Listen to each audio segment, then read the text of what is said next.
2004 में मैं एक नशा करने वाला व्यक्ति था। 2004ರಲ್ಲಿ ನಾನು ನಶೆದೊಳಗೆ ಇದ್ದ। मैं कंप्यूटर ಮಾಡಿದ್ದೇನೆ। मेरे दादाजी इनकम टैक्स ऑफिसर थे। ನನ್ನ ತಾತವರು ಇನ್ಕಮ್ जब उनको कैंसर हुआ तो क्रिश्चियन लोग हमारे घर पर प्रार्थना करने के लिए आते थे ताकि वो ठीक हो जाएं। ಅವರಿಗೆ ಬರ್ತಾ ಇದ್ದರು ಪ್ರಾರ್ಥನೆ ಮಾಡುವುದಕ್ಕಾಗಿ।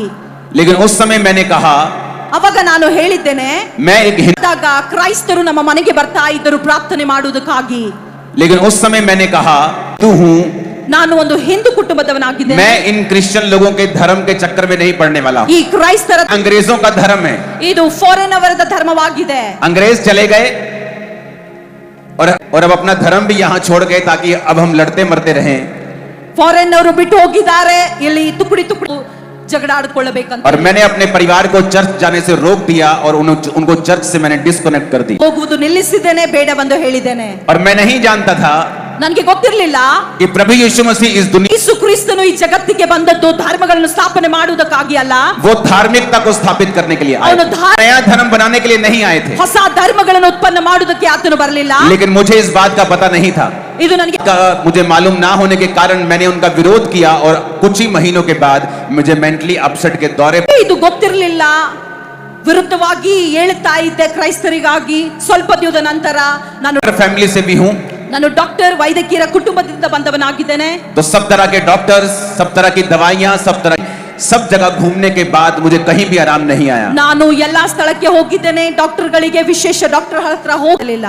और जब कहीं आराम नहीं आया, मैंने नशे का सहारा लिया और मैं नशे की ओवरडोज लेने लगा ताकि मैं कम पीड़ा में रहूं और नशे में रहकर अपना जीवन बिताने लगा। ನಾನು ಎಲ್ಲಿ ಹೋದಾಗ್ಯೂ ನನಗೆ ಕಡಿಮೆ ಆಗ್ತಿರ್ಲಿಲ್ಲ, ನಾನು ಒಂದು ಮಾಡಬೇಕು ಇದರಿಂದ ಕಡಿಮೆ ಆಗುತ್ತದೆ ಎಂದು ಯೋಚನೆ ಪಡ್ತಾ ಇದ್ದೆ।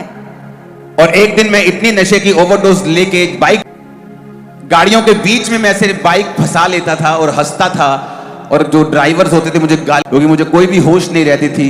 उस समय मैं मर भी सकता था, मेरी हालत ऐसी हो गई थी। ನಾನು ನಶೆ ಮಾಡಿಕೊಂಡು ತಾಯಿದೆ, ಜನರು ನನ್ನನ್ನು ನೋಡಿ ನಗ್ತಾ ಇದ್ರು, ನನಗೆ ಏನಾಗ್ತಿರ್ತಿತ್ತು ಗೊತ್ತಿರಲಿಲ್ಲ। अगर मैं गाड़ी में चलता था तो अपने घर में जाने के वक्त से मैं सीधा जा रहा हूँ, सीधा जाते जाते अपना घर क्रॉस कर लेता था। 2 किलोमीटर बाद 5 किलोमीटर मालूम होता था, अच्छा मेरा घर तो फिर सीधा निकल जाता था। इतना पागल हो चुका था मैं। ನಾನು ಹೀಗೆ ಆಗಿದ್ದ, ನನ್ನ ಮನೆಯಿಂದ ಮನೆ ಹೋದ ನಂತರ ನನಗೆ ಅರಿವು ಬರ್ತಿತ್ತು ನನ್ನ ಮನೆ ಹಿಂದಿದೆ ಅಂತ ಹೇಳಿ।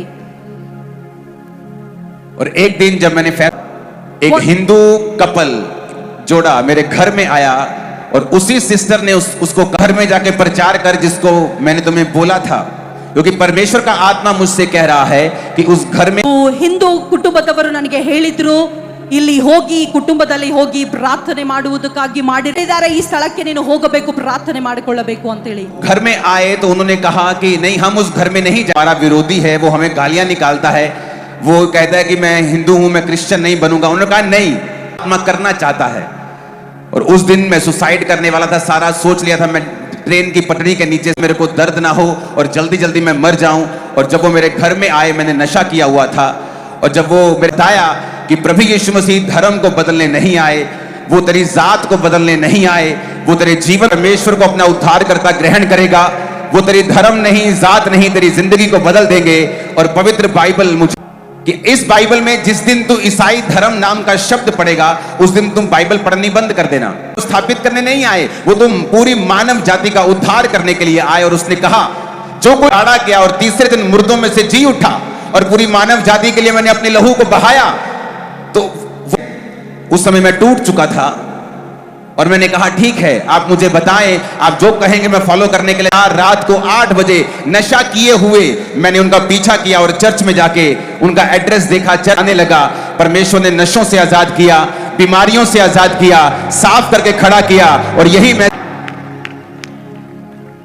तो आज जो मैसेज मैं आपको देने के लिए आया हूं, ಯಾವ ವಾಕ್ಯ ನಿಮಗೆ ಕೊಡುವುದಕ್ಕಾಗಿ ಬಂದಿದೆ।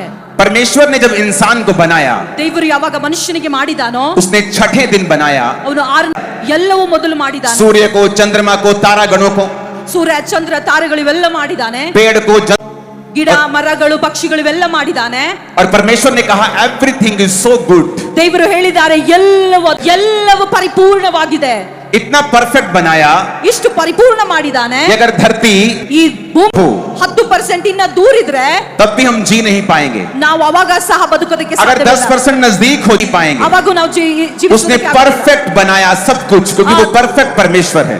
ಆತನು ಪರಿಪೂರ್ಣ. आप में से एक भी जन यहाँ नहीं होगा ನಿಮ್ಮಲ್ಲಿ ಯಾರೂ ಹೀಗೆ ಇಲ್ಲ जो ये कहे ಇದು ಹೇಳು, ನನ್ನ ಮಕ್ಕಳಿಗೆ ನಾನು ಹುಟ್ಟಿಸ್ತಾ ताकि ಇದ್ದೇನೆ. जब ये बड़े हों तो खूब सारा संघर्ष करें, ಯಾವಾಗ ಅವರು ಬೆಳಿತಾರೆ ಅವರು ಕಷ್ಟ ಪಡಬೇಕು. इनके बच्चे ना हो, ಇವರ ಮಕ್ಕಳಿರದೆ ये हॉस्पिटल के धक्के खाएं, ಇವರು गरीब रहें, ಡಿಪ್ರೆಷನ್ ಅಲ್ಲಿ ಇದ್ದಕ್ಕಾಗಿ आप में से एक भी जन ऐसा नहीं होगा ಯಾರು ನಾವು ಬಯಸುವುದಿಲ್ಲ ಈ ರೀತಿ. जो अपने पैदा हुए बच्चे, ಮಕ್ಕಳ ಬಗ್ಗೆ ಈ ರೀತಿ जो पैदा नहीं हुए उनके लिए भी ये सोचे, आप में से एक भी ऐसा नहीं होगा। ಯಾರಿಗೆ ಹುಟ್ಟಿಲ್ಲ ಅವರು आपको बनाया, ಯಾವಾಗ ದೇವರು ನಿನ್ನನ್ನು ಉಂಟು उसने ಮಾಡಿದ್ದಾನೆ, आपके लिए परफेक्ट लाइफ को सोचा, ನಿನಗಾಗಿ नहीं थी ಆತನ ರೋಗ ಕೊಡ್ಲಿಲ್ಲ, उसमें तकलीफ नहीं थी, ಕಷ್ಟಗಳು ಕೊಡಲಿಲ್ಲ, डिप्रेशन नहीं था, ಡಿಪ್ರೆಷನ್ ಕೊಡಲಿಲ್ಲ.